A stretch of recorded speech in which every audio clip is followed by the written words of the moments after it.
Hello all of you. आगे अपनी custom की क्लासेस चालू कर रहे हैं। अपन ने अभी तक कस्टम में क्या पढ़ लिया है? डेफिनेशंस पढ़ ली है ना। फर्स्ट चैप्टर में रेट ऑफ ड्यूटी कौन से दिन की होती है, वैल्यू कौन से दिन की होती है, अपन ने ये पढ़ लिया। अगर गुड्स राजी खुशी नहीं आए, चोरी हो जाए, डैमेज हो जाए, तो उस सिचुएशन में क्या होगा वो अपन ने टॉपिक सारा कंप्लीट कर लिया है। और अगर फिनिश गुड्स के साथ बॉट आउट आइटम भी आता है तो rate of duty finish goods की ही लगेगी। ये वाला भी टॉपिक अपना कंप्लीट हो गया।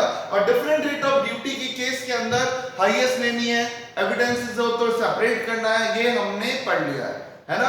अब अपन आगे चालू कर रहे हैं कस्टम के अंदर। ये नेक्स्ट चैप्टर है बच्चों आपका, और ये नेक्स्ट चैप्टर है क्या वो प्लीज सुनिएगा। समझना, असेसमेंट मतलब क्लियर हो गया अपना। अब इसके बाद जो है वो नेक्स्ट चैप्टर ये है classification and types of custom duty. क्या मतलब हुआ इसका? दो टॉपिक है इसके अंदर और दोनों ही बहुत इंपॉर्टेंट है। मैंने आपको 8 चैप्टर लिखवाए थे जिसमें मैंने आपको बोला था basic concept, classification, next valuation, drawback, ये 4 चैप्टर जो सबसे इंपॉर्टेंट कहलाते हैं। उसमें से ये second chapter most important chapter है। ये क्या है? Classification and types of custom duty. मतलब इस चैप्टर में पढ़ना क्या है? इस चैप्टर में मैं आपको दो चीजें पढ़ाने वाला हूं। पहली चीज तो ये, अगर कोई गुड्स इंपोर्ट होता है, एक्सपोर्ट इसलिए वर्ड यूज नहीं कर रहा, most of the exported goods exempt ही है। अगर कोई गुड्स इंपोर्ट होता है तो वो क्यों इतना महंगा हो जाता है? ठीक है, मतलब लोगों से सुनते हैं खरीदा 100 रुपए में था लेकिन 250 रुपए देने पड़ गए। तो ऐसा क्यों होता है और ऐसा किस तरीके से गवर्नमेंट किसी इंपोर्टेड गुड्स पे इतने बड़े अमाउंट में ड्यूटी किस तरीके से देती है? मतलब एक पर्टिकुलर कोई टैक्स इतने बड़े अमाउंट में नहीं लग सकता, तो गवर्नमेंट कैसे क्या करती है कि वो जो गुड्स है वो इतना महंगा हो जाता है। ये टॉपिक है टाइप्स ऑफ कस्टम ड्यूटी। मतलब किसी भी इंपोर्टेड गुड्स पर कितने प्रकार के टैक्सेस लगते हैं। और फिर पॉइंट नंबर 2 क्लासिफिकेशन पढ़ेंगे। क्लासिफिकेशन में अपन पढ़ेंगे अगर कोई गुड्स इंपोर्ट हो रहा है, दो या दो से ज्यादा चीजों से बना हुआ है, या फिर ऐसा वो गुड्स है जो लग रहा है कि ये भी हो सकता है, वो ये भी हो सकता है, या फिर उस केस में टुकड़ों में मंगवाया गया है। तो ऐसी प्रैक्टिकल लाइफ की प्रॉब्लम्स को दूर करने के लिए नेक्स्ट टॉपिक पढ़ेंगे अपन क्लासिफिकेशन। फिलहाल अभी अपन पढ़ रहे हैं टाइप्स ऑफ कस्टम ड्यूटी कि इंपोर्टेड गुड्स अगर कोई हुआ तो उस पर कितने तरह के टैक्सेस लगता है। अब आप सामने ध्यान दो, ये टोटल 9 तरह के टैक्सेस मैंने लिखे हैं आपको। ठीक है, मतलब कोई गुड्स इंपोर्ट होता है तो उस इंपोर्टेड गुड्स को इन 9 तरह के टैक्सेस का खतरा है। ये 9 तरह के टैक्सेस उस पर लग सकते हैं जिसके अंदर, सुनना मेरी बात, जिसके अंदर ये पहले 3 टैक्सेस जो है ये तो 100% मान लो कि लगने ही लगने। मतलब एक बार एग्जाम में अगर अपन कहें कि नहीं भी दिए हुए तो भी अपन को ये सोचना है कि नहीं, ये 3 टैक्सेस तो लगेंगे। किसी भी प्रकार का एग्जाम में क्वेश्चन आएगा तो मैक्सिमम टाइम पहले 2 तो लगने ही है, ये थर्ड वाला पे बहुत रेयर सिचुएशन में बच जाएगा, लेकिन ये पहले 3 टैक्सेस तो लगेंगे। और अगर इंपोर्टेड गुड्स में किसी ने aerated water that is cold drink मंगवा ली, कार मंगवा ली, या फिर टबैको, सिगरेट, ये कोई चीज मंगवा ली, तो उसको याद रखना पड़ेगा कि आउट ऑफ 9 पहले 4 टैक्सेस तो लगेंगे ही लगेंगे। मतलब इन सबको मैं डिटेल में बताऊंगा, मेरी बात समझना कि अगर आप कोई गुड्स इंपोर्ट करते हो तो हमारे दिमाग में ये क्लियर रहना चाहिए जब हम प्रैक्टिकल सॉल्व करें कि ये पहले 3 टैक्सेस तो हमें लगा नहीं है। और जैसे ही आप एग्जाम में पढ़ो, अरे ये तो सिगरेट लेकर आया है, ये टबैको लेकर आया है, ये कोल्ड ड्रिंक इंपोर्ट कर रहा है, ये कार इंपोर्ट कर रहा है, तो दिमाग आता हुआ कहेगा 3 नहीं 4 टैक्सेस तो फिक्स है। ये 4 को एक अपना नाम दे रखा है नॉर्मल। नॉर्मल मतलब ऑलमोस्ट हर केसेस में तो लगना ही लगना है, लेकिन जो बाकी टैक्सेस है ये केवल लगते हैं स्पेशल सिचुएशन में। अगर वो स्पेशल सिचुएशन हुई, ऐसा कुछ आपके साथ हुआ, तो उस केस में आपको ये टैक्सेस पे करने हैं, वरना आपको ये टैक्सेस भी पे करने की जरूरत नहीं। क्लियर? मतलब एग्जाम में एक नॉर्मल क्वेश्चन आया, नॉर्मल क्वेश्चन आता है तो हमारा दिमाग कहेगा कि अगर वो स्पेशल गुड्स नहीं है तो 3, सिगरेट वगैरह है तो 4, और ये बाकी टैक्सेस तो तभी लगेंगे जब एग्जाम में कोई स्पेसिफिक पॉइंट दिया हुआ है। मेरी बात समझ में आ रही है? जैसे एक छोटा सा ओवरव्यू बता रहा हूं, फिर सबको डिटेल में बताना ही है। पहला जैसे देखो मेरी बात सुनो, पहला है बेसिक कस्टम ड्यूटी। ये बेसिक कस्टम ड्यूटी ऑलमोस्ट हर प्रकार के इंपोर्टेड गुड्स पे लगती है। नॉर्मली इसकी रेट 10% होती है, डिटेल में मैं आपको बता ही दूंगा। और सबसे पहला टैक्स ही यही होता है और लगभग 100% फिक्स है कि ये टैक्सेस देना ही देना, ये टैक्स देना ही पड़ेगा। और अभी इसकी रेट चल रही है 10। क्लियर? अब पॉइंट नंबर 2, अगर बेसिक कस्टम देनी है तो ये सेकंड टैक्स, पहले एक education cess, secondary education cess हुआ करता था, उसको हटाकर गवर्नमेंट ने ये स्पेशल नया टैक्स लॉन्च किया है, सोशल वेलफेयर सरचार्ज, जो कि 100% फिक्स है कि अगर बेसिक कस्टम ड्यूटी लगी तो फिर इससे आपको भगवान भी नहीं बचा सकता। मतलब अगर कोई बंदा बेसिक कस्टम ड्यूटी पे करता है तो उस पर सोशल वेलफेयर सरचार्ज लगेगा ही लगेगा। इसका मतलब ये हुआ कि सोशल वेलफेयर सरचार्ज किस पर लगता है? Basic custom.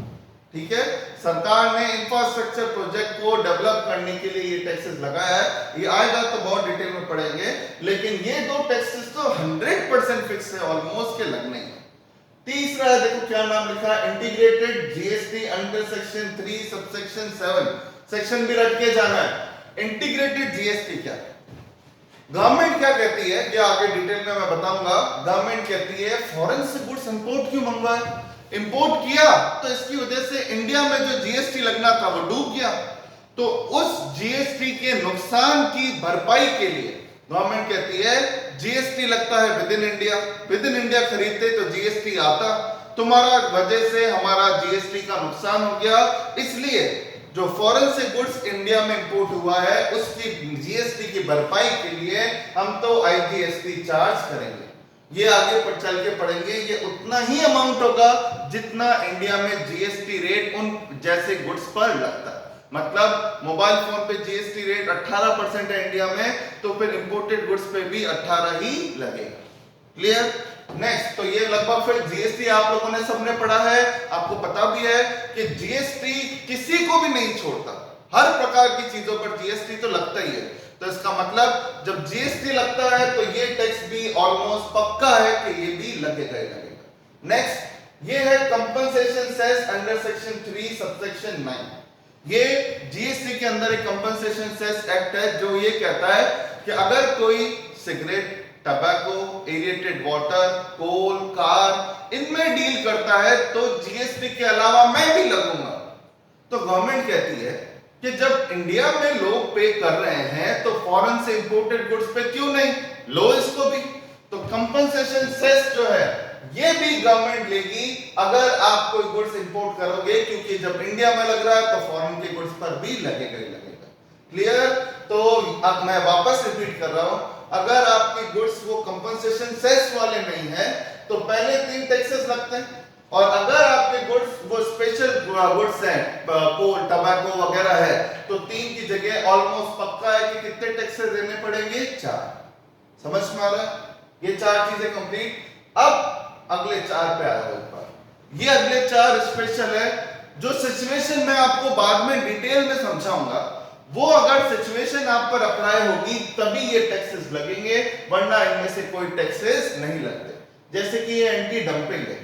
एंटी डंपिंग आगे चल के आपको और डिटेल में बताऊंगा। डंप करना, सस्ते स्क्रैप को इंडिया में फेंक देना बहुत लोअर रेट पे, जिसकी वजह से क्या होता है, उन्होंने अपना कचरा इंडिया में फेंक दिया।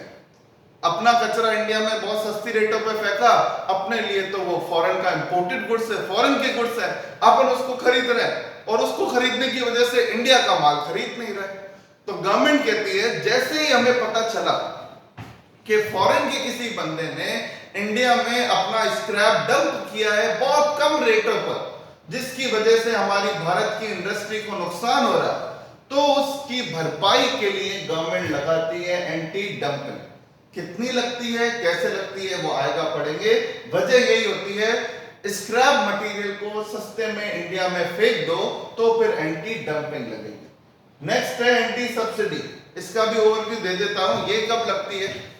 अगर ढंग से सुनना, चाइना है, जैसे चाइना का काम यही है, चाइना क्या करती है कि इंडिया के अंदर अपने गुड्स को इंपोर्ट कराने के लिए अपने देश के एक्सपोर्टर्स को बोलती है इंडिया में खूब माल बेचो। अब जब एक्सपोर्टर कहते हैं कि माल तो बेच देंगे, पैसा, तो चाइना की गवर्नमेंट उनको कहती है हम तुम्हें सब्सिडी देंगे, बस इंडिया में तुम गुड्स बेचो बहुत। तो फिर उस केस में गवर्नमेंट कहती है अगर हमें पता चला कि कोई फॉरेन का देश जानबूझ के हमारे इंडिया की इकोनॉमी को खराब करने के लिए खुद के लोगों को सब्सिडी देता है, जिसकी वजह से उनका गुड सस्ता हो जाता है और इंडिया में फटाफट बिकता है, तो उसे रोकने के लिए गवर्नमेंट क्या लगा सकती है? Anti subsidy duty. समझ में आ रहा है? क्लियर? डिटेल में आगे चलेंगे। फिर आएंगे सेफगार्ड और प्रोटेक्टिव। ये ड्यूटी तब लगती है जब गवर्नमेंट को लगता है कि किसी के पास इतनी अच्छी टेक्निक है, फॉरेन के डेवलप कंट्रीज पे ज्यादातर ये होता है, उनके पास इतनी अच्छी टेक्निक है कि इंडिया में उनके गुड्स इतने सस्ते बिक रहे हैं कि बेचारी इंडिया की डोमेस्टिक इंडस्ट्री उनको कंपटीशन ही नहीं दे पा रही। फॉर एग्जांपल कैलकुलेटर, जो कैलकुलेटर अपन यूज करते हैं सिटीजन वगैरह वाले, वो 5 रुपए 10 रुपए के इंडिया में इंपोर्ट हो रहे हैं, और इंडिया का जो कैलकुलेटर है वो बहुत महंगा है। अब उस केस में ना डंपिंग लगा सकते हैं ना सब्सिडी, क्योंकि ना तो वो कचरा है ना फॉरेन की गवर्नमेंट सपोर्ट कर रही है, उनकी टेक्निक इतनी अच्छी है। तो उस केस में गवर्नमेंट उसे रोकने के लिए बहुत बड़े अमाउंट में सेफगार्ड या प्रोटेक्टिव ड्यूटी लगाती है। जब मैं आपको डिटेल में पढ़ाऊंगा तो मैं आपको बताऊंगा इन दोनों का कोई मैक्सिमम अमाउंट नहीं है, बाकी सबका एक मैक्सिमम रेट या मैक्सिमम अमाउंट फिक्स है। इसमें गवर्नमेंट की मर्जी हो जितना टैक्स लगा सकती है। तो आप देख रहे होंगे ये टैक्सेस तभी लगेंगे जब डोमेस्टिक इंडस्ट्री को बहुत नुकसान पहुंचा रहा होगा, कचरे के टाइम पे डंपिंग लगेगा, सब्सिडी के टाइम पे एंटी सब्सिडी, लेकिन कुछ नहीं दे रखा है तो ये 4 स्पेशल टैक्सेस चार्ज नहीं होंगे। क्लियर? और लास्ट है रोड एंड इंफ्रास्ट्रक्चर सेस। ये गवर्नमेंट ने पेट्रोल पे लगाया है, पेट्रोल पे ऑलरेडी जीएसटी वीएसटी खूब लगता है, बाकी एक्साइज वगैरह वैट सब लगता है, लेकिन कस्टम ड्यूटी गवर्नमेंट ने और लगा दी। गवर्नमेंट ने कहा कि एक रोड एंड इंफ्रास्ट्रक्चर सेस नया टैक्स बनाओ कस्टम के अंदर, जो कि कितना रुपए? 9 रुपए पर लीटर।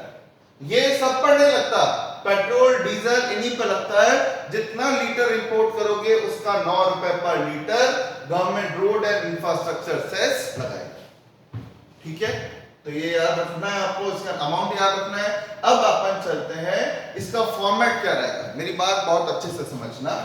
ये टैक्सेस आपको देने, जिसमें मैं वापस बोल रहा हूं ये 4 टैक्सेस ऑलमोस्ट डन है कि सब केस में देने, 4 में से 3 तो देने ही है, चौथा स्पेशल में, और ये 4 स्पेशल है, जब लगेंगे तभी अपन देखेंगे। अब बात आती है फॉर्मेट की। अगर एग्जाम में आपके क्वेश्चन आता है ये 9 टैक्सेस का, डिटेल में तो पढ़ना ही है इनको, तो उस केस में क्वेश्चन कैसे सॉल्व किया जाए, मतलब पता है, मालूम है कि हाँ ये टैक्सेस लगेंगे, लेकिन इन टैक्सेस को अप्लाई कैसे किया जाए। फॉर्मेट बिगड़ गया तो आंसर भी बिगड़ सकता है, तो किस तरीके से पढ़ा जाए वो समझो।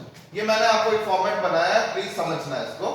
देखो ढंग से समझना आप सब लोग। स्टार्टिंग करते हैं अपन। देखो 2 चैप्टर है, ये है टाइप ऑफ कस्टम ड्यूटी, अगला चैप्टर अपन पढ़ेंगे वैल्यूएशन। उस वैल्यूएशन चैप्टर में अपन पढ़ेंगे कि इंपोर्टेड गुड्स की या एक्सपोर्टेड गुड्स की वैल्यू कैसे निकालते हैं। वो चैप्टर आपको वैल्यू निकालना सिखाएगा, और ये चैप्टर उस वैल्यू पे टैक्सेस कितने लगेंगे वो बताएगा। तो वैल्यू कैसे होगी वो अगले चैप्टर अपन को समझाएगा। और अगर दोनों में से एक का ही क्वेश्चन आता है, या तो वैल्यूएशन का क्वेश्चन आता है या इस चैप्टर का, अगर इस चैप्टर का क्वेश्चन आया तो वैल्यू दे रखी होगी। क्लियर? अब मान लेते हैं एक बार आपको वैल्यू दे रखी है, वैल्यू होती है असेसेबल वैल्यू बोलते हैं, वो कितनी दे रखी है? 1 लाख। ठीक है? अब 1 लाख रुपए वैल्यू दे रखी है, इस वैल्यू पर 4 टैक्सेस लगाना है। मान लो ये 1 लाख रुपए वैल्यू जो है ये मान लेते हैं टबैको की। अब टबैको की है तो टबैको पर 4 तरह के टैक्सेस लगेंगे। नॉर्मल कोई गुड्स होता तो 4 की जगह कितने लगते हैं? 3। क्लियर? ठीक है? तो अब मेरी बात ढंग से सुनो, समझते जाना। फर्स्ट, एग्जाम में फॉर्मेट नहीं बिगड़ना चाहिए, याद रखना। सबसे पहला टैक्स जो होगा वो होगा बेसिक कस्टम ड्यूटी। ठीक है? एक बार अगर नहीं दे रखा हो तो आप उसे 10% मान सकते हो, वैसे दे दी होगी rate of duty, maximum duty होती है 10, और ये 10% किसकी? Accessible value. मेन बात है वैल्यू, जो परसेंटेज है वो किसका है, मेन इंपॉर्टेंट ये। तो ये परसेंटेज किसका है? असेसेबल वैल्यू का। क्लियर हो रहा है? तो क्या ध्यान रखना है, बेसिक कस्टम ड्यूटी होगी 10% किसकी, असेसेबल वैल्यू की। तो 1 लाख का 10% कितना हुआ, 10,000 रुपए। ठीक है, आ गई बेसिक कस्टम ड्यूटी। अब चलेंगे अपन नेक्स्ट टैक्स पर। अगला टैक्स है जिसका नाम क्या है, social welfare surcharge. Social welfare surcharge आपको अगले सेकंड पॉइंट में ही लेना पड़ेगा, बाद में नहीं, पहले लेना पड़ेगा। और ये भी 10% ही है, ये रट के जाना, ये एग्जाम में नहीं दे रखा है तो भी लेना है। ये मत सोचना दिया हुआ नहीं तो हमने ऐड नहीं किया, ये तो ऐड करना ही है इन एनी सिचुएशन। और ये 10% किसका होता है, बेसिक कस्टम ड्यूटी का। एक्चुअल में जब मैं आपको लैंग्वेज बताऊंगा तो वैसे सोशल वेलफेयर सरचार्ज जो 10% है वो 10% है of custom duty excluding this, उसमें एक्सक्लूड करते सब बच गए, ये फंस गया। तो ये 10% किसका होता है, बेसिक कस्टम ड्यूटी।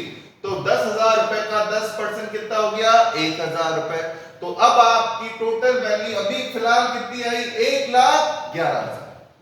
समझ में आया? तो लाख रुपए तो वैल्यू, 10,000 कस्टम ड्यूटी, 1,000 रुपए सोशल वेलफेयर, टोटल कितना आ गया, 1,11,000। यहां तक क्वेश्चन खत्म। ठीक है, अब तो यहां तक तो क्वेश्चन हमेशा हर पॉइंट में एग्जाम में, मान लो इन 8 प्रकार के टैक्सेस का ऐसा क्वेश्चन आ गया, लेकिन आता नहीं है फिर भी, तो भी यहां तक तो क्वेश्चन एज इट इज रहे। अब इसके आगे बढ़ते हैं। मान लीजिए अब क्या हुआ, आगे जो है वो ये टैक्सेस का एंटी डंपिंग एंटी सब्सिडी का क्वेश्चन नहीं है वो, तो उस केस में अपन का दिमाग क्या बोलेगा, चलो बाकी स्पेशल टैक्सेस नहीं है बट ये दो तो लगेंगे। अब क्या लगाओगे, इंटीग्रेटेड जीएसटी अंडर 37। ठीक है, ये किसका लगता है, ये लगेगा, मान लेते हैं एक बार 10%, इजी प्रैक्टिकल सॉल्व के साथ। तो ये 10% किसका होगा, मैं आपको बता देता हूं, बाद में लिखवाना तो मुझे है ही है। 10% of value plus all type of duty. क्या बोला मैं, ये जो इंटीग्रेटेड जीएसटी है ये किसका होगा, value plus all type of custom duty except on, खुद को छोड़ के, एंड 39। इसका मतलब क्या हुआ, अगर आपके एग्जाम में आता है कि एक क्वेश्चन में आया कि एक गुड्स है जिस पर सारे टैक्सेस लगते हैं, तो फिर ये इंटीग्रेटेड जीएसटी कहता है अच्छा सारे टैक्सेस लग रहे हैं तो मुझे छोड़ दो, इसको छोड़ दो, सारे टैक्सेस एक बार लगा दो, फिर मुझे बुलाना, सारे टैक्सेस को लगाकर जो जॉइंट अमाउंट आया वो मुझे बता देना, तब तक मैं साइड में बैठा हूं, मैं भी साइड में बैठा हूं, ये भी साइड में बैठा। समझ में आया? फिलहाल एक बार मान रहे हैं कि बाकी कोई टैक्सेस नहीं है, बस ये दो ही है। तो ये इंटीग्रेटेड मान लो 10% है, ये 10% किसका होगा, 1,11,000। मतलब गवर्नमेंट टैक्स पर टैक्स ले रही है, क्योंकि गवर्नमेंट कहती है, जीएसटी में भी तो ये लिखा है, जब आप जीएसटी पढ़ोगे या पढ़ चुके हो तो उसमें आप ये पढ़ोगे कि जीएसटी भी कहता है कि मैं कुछ नहीं देखूंगा, मैं तो वैल्यू प्लस टैक्सेस जो भी है सब पर आऊंगा। तो आपके जो गुड्स की वैल्यू है प्लस जो टैक्सेस है उनको जोड़ के जो अमाउंट आता है उस पर क्या लगता है, जीएसटी। ठीक है, तो ये 1,11,000 का 10% 11,100 लग गया। अब आगे, अब last point, compensation cess. Same definition जो जीएसटी की थी वो सेम की सेम डेफिनेशन इसकी भी, ये भी यही बोलता है। ये भी क्या कहता है कि मैं भी जो परसेंट लगाऊंगा या मेरा जो टैक्स लगेगा वो भी किस पे लगेगा, value inclusive of all type of custom duty except मैं खुद एंड 37। तो ये दोनों एक दूसरे को परेशान नहीं करते, ना एक दूसरे पे लगते हैं, लेकिन ये दोनों एक चीज कॉमन कहते हैं कि पहले जो टैक्सेस लगाने हैं सारे टैक्सेस लगा दो, सबको जोड़ लो, फिर हमको बुलाना। तो एक बात तो तय है कि 37 और 39 के लिए वैल्यू सेम रहती है। ठीक है, इसलिए अगर ये भी 10% है तो इसका भी अमाउंट 11,100 ही आएगा। क्लियर, समझ में आया? अब दोनों को जोड़ लोगे, ये आएगी आपकी accessible value inclusive of custom duty. अब अगर आपके एग्जाम में आता है, टॉप हेडिंग दे रखी है determine amount of custom duty, तो आपका आंसर क्या आएगा, कस्टम ड्यूटी कितनी होगी, 133,200 माइनस 1 लाख। भाई टैक्स जोड़कर टोटल पे कितना कर रहे हो, 1,33,200, उसमें वैल्यू 1 लाख क्या कर दोगे लेस, अब आपका आंसर आएगा कस्टम ड्यूटी का 33,200 रुपए। ये कस्टम ड्यूटी आपको पे करनी है। क्लियर, समझ में आया? तो इस तरीके से हमारा फॉर्मेट रहेगा। अगर कोई एंटी डंपिंग सब्सिडी सेफगार्ड या प्रोटेक्टिव ड्यूटी लगती है उस गुड्स पर, तो क्या करना है, इन दोनों को भूल जाएंगे। 1,11,000 के बाद फिर जो भी टैक्सेस है, जो भी अमाउंट है, जो भी रेट है वो लगा देंगे, उनको जोड़ने के बाद ये दो टैक्सेस लगाने। क्लियर, ठीक है? ये आपको बात ध्यान रखनी है। तो इस तरीके से आपको क्वेश्चन भी सॉल्व करना पड़ेगा। क्लियर हो रहा है? अब इसके बाद फिर अपन क्या है, इसको डिटेल में पढ़ना चालू करेंगे। फिलहाल इसमें कोई डाउट है तो वो बताइए।